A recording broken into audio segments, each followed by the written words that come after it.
Back in 1985, when you were creating Watchmen, the smiley face was already as passé as bell-bottoms.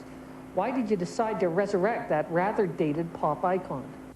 Well, the smiley face in Watchmen came about because Alan came up with a character called the Comedian, who was a comedian really in the sense of the Graham Greene novel, that he was somebody who messed other people up on behalf of the government.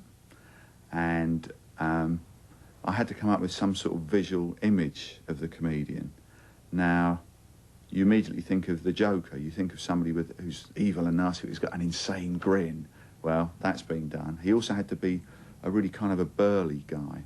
And I came up with this image of a sort of a very muscular Groucho Marx, because there seemed to be something about Groucho Marx that made me think of people like G. Gordon Liddy, you know, with moustaches, something about a moustache that makes a man look kind of interesting. And so I ended up with this very fearsome-looking figure, dressed in black leather, kind of like a Nick Fury, agent of S.H.I.E.L.D., and that's a comics reference, but a kind of a super patriot, as it were, right, in kind of Arnold Schwarzenegger, black leather, you know, really imposing character. I thought, well, he's supposed to be a comedian, but he looks really fearful. He looked fearsome, not fearful. And I thought, how could we offset this? And I thought, I know, give him one of those little smiley face badges.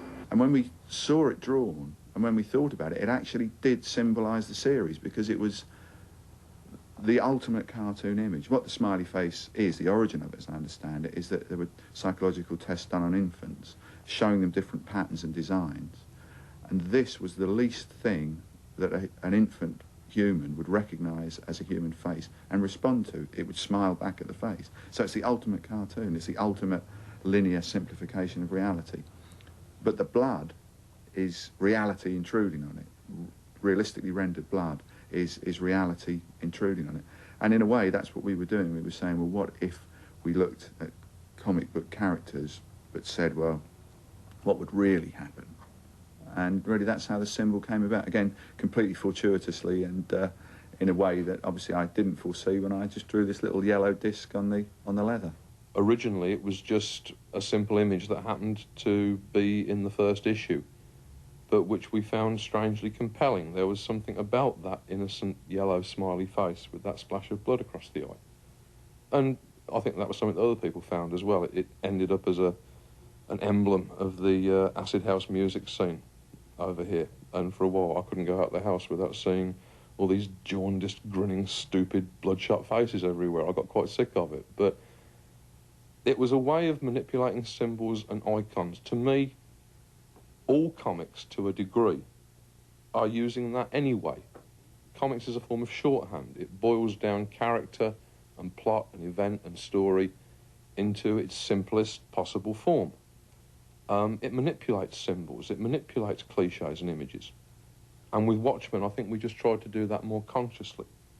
We will be using images like the Rorschach blot, the radiation symbol, the blood-spattered smiley, to evoke certain feelings. And to some degree, the whole of Watchmen was an experiment in the manipulation of the audience's sensibilities and sensations by an application of word and image, but done more thoroughly than I'd attempted it before. You also seem to be manipulating the reader through the page setup. You either used a simple 9-panel grid or a variation of one. How did that very rigid structure affect the way you wrote the story? It made it so clear and so easy and so streamlined. It was Dave's idea. Dave was harking back to Steve Ditko. Now, if you look at those very early Marvel comics, they have a large number of panels per page. 6, 9 panels. All in a very tight grid. There is none of this panels exploding beyond their borders, strangely shaped psychedelic panels, which are interesting and they're a novelty. But in the end, the shape of the panel should not be distracting from what's going on in the panel. It's the story that's happening in the panel that's important. And what we found working with that device was that, I think as Dave has mentioned in interviews, that it became eventually like the proscenium arch at a theatre. Or a television, you're looking at a television, the shape of the screen does not change, just like the shape of the proscenium arch doesn't change. And so you forget about it. You allow yourself to become totally absorbed into the imagery that's being shown within that rectangle. Dave, I'd have thought that sticking to a simple 9-panel grid would limit you. How did you keep it interesting? We used every trick we knew or had learnt about how to tell stories in comic strip form. You know, the way you have a fixed viewpoint and a character advances towards you.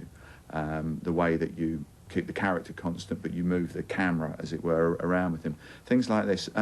Things that actually had a graphic pattern to them as well, unlike a movie where it's a succession of moving images that, in fact, although they follow each other in time, compositionally speaking, they're not related to one another. On a comic page, you can make them compositionally related to one another. You can make an echo by framing a thing exactly the same as you did something earlier on, in a very controlled way, in a very obvious way, in a very deliberate way, that because you can compare the two pictures, you can stop and go back and compare, which you can't do in a movie. These resonances become very striking. Also, in terms of control, it meant that I was able to lay out the pages visually and know exactly how much space I had for each image, you know, where the full page width images would fit best, you know, where you should use a run of small panels, where you should use bigger ones.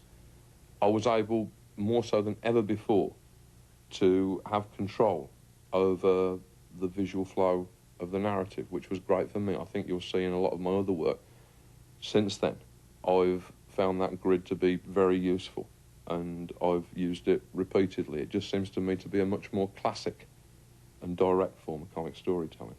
For me, the grid also suggested a rhythm, like a ticking watch. Did you find that as well?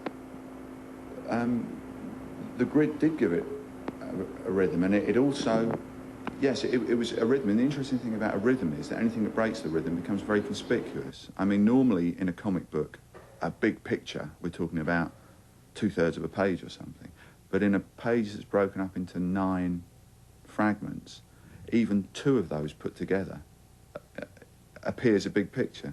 So we found that we actually had a range, that there was with the rhythm, there were the different beats that could go within that rhythm. And again, I mean, this was a great thing for Alan, because he could orchestrate it. He could say da da da da da da da da. If you that's a famous tune as well. But yeah, it did impose a structure, and the thing was about structure anyway. I mean, what Watchmen is about patterns and echoes and rhythms and things like this. So it all seemed to fit. It all seemed of a piece. Sorry to interrupt again, but I got to show you an example of what Dave is talking about. Nancy, pump up issue 5, Fearful Symmetry. You'll see the first page mirrors the last page. The second page is an exact mirror of the second last. The third, and so on, all the way to the center spread. Watchmen is full of this kind of depth.